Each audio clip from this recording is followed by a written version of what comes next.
Mke wangu, unajua wewe ni mzuri sana, na Mungu wakati anakuumba alizingatia wakati sahihi wa kukuumba. Kiukweli unavutia sana, na hakuna mwanaume mwenye akili zake timamu ambaye anaweza kashindwa kuona urembo wako, ila nawachukia binadamu wenye roho mbaya na chuki ambao umekuja kuharibu baadhi ya urembo wako na silaha ya urembo wako.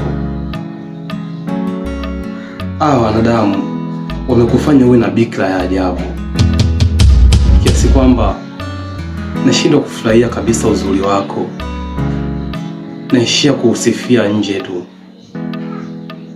ndani naishia kuuona kama picha.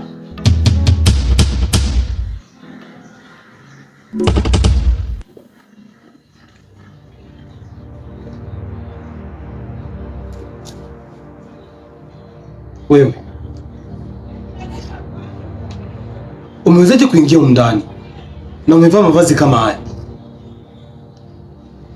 Samahani shemeji, nilikuwa na velo ndani, ila ameniaga naenda sokoni na nilikuwa na joto, kwa hiyo niliamua nikaoge.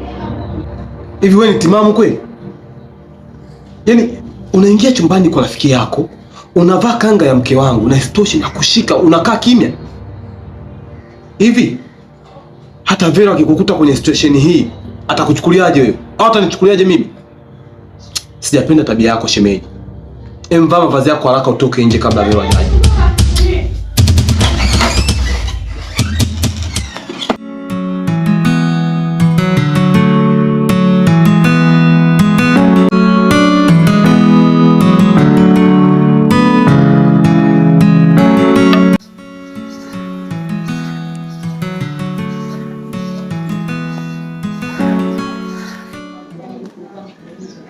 Mume wangu, mbona umerudi umekuja kukaa huku nyuma? Una shida gani? Hujui ni kipi kimesababisha mimi nije nikae huku nyuma? Hivi Vero, mbona hujitambui wewe? Umewezaje kumpa uhuru rafiki yako aingie chumbani kwako na awe huru kama yupo nyumbani kwake? Kweli rafiki yako anaingia chumbani kwako, anavaa kanga moja, anakuwa huru kama yupo kwake? Umesahau kama unaishi na mwanaume wewe? Unasahau kama umeolewa wewe? Nini unanitengenezea mimi? Veronica, unatambua jinsi ulivyo wewe.